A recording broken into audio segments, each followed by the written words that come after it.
Politician can't play no, don't play for me. Looking at me face, not smile with nobody. Them machine up the place, them not provide for we.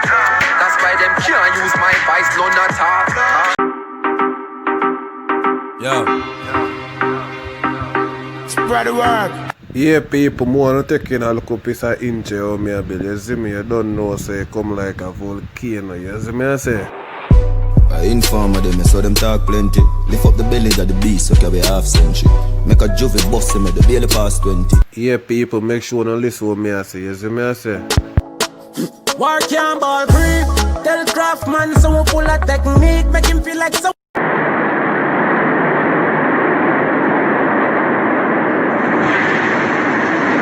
Inspired to sing the song in regards to our broken relationship, and I wrote the song about 2-3 years ago, you know, when things fell apart. Well, I actually chose this time because of another bad relationship, you know, and it just caused me to miss Gully Bob, because, you know, we have had certain bad occurrences in our lives, but you know, there are certain things that he wouldn't have done to me or wouldn't have said to me, and you know, I really miss him. You know, I especially like being in Jamaica and feeling sick, you know, being that I'm not able to get my medications, as I recently had bariatric surgery.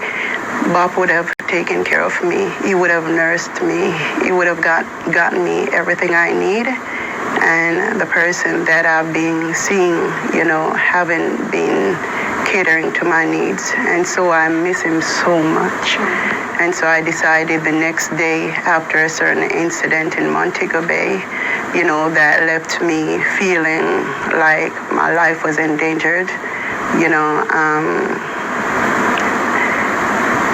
the following day I decided to put out the song. It's my way of crying out for Gully Bob.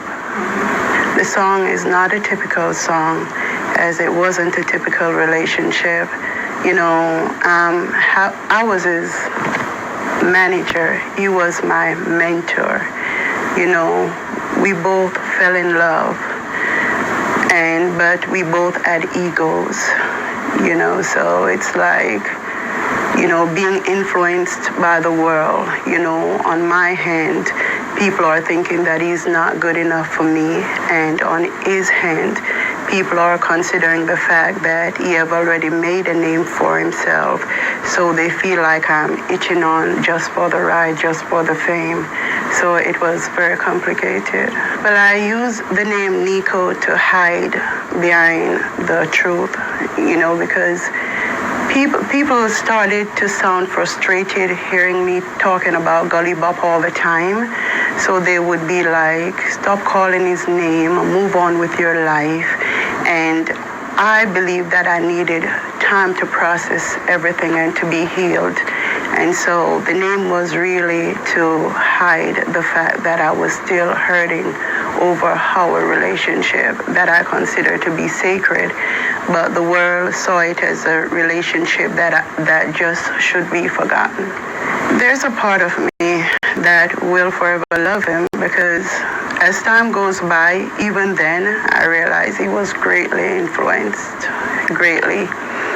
For example, when Bob left, he was told that I was about to arrest him for molesting my children, so he ran for his life. And I never, ever made such statement or considered ever doing such thing. But in being new in America, there were a lot of people in Brooklyn just grabbing for him, grabbing to be a part of his entourage. And they felt like I was too strong to get past me, so they had to get me out the way. And that's exactly what happened before his career took a dive. I think I carried a lot of pain from past relationships into our relationship. I screamed. I think I had a nervous breakdown for over a year, but didn't really admit it.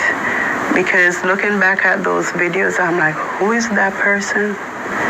You know, something went wrong.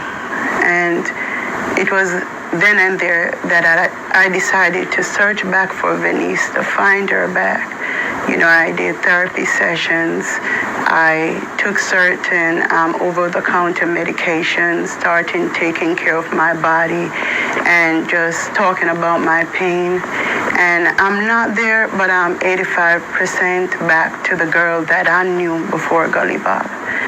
The only time that I was ever truly happy in my life was when I was with you. And in my mind, I'm always, you know, with you. When I step out, I still feel like I represent you, you know, and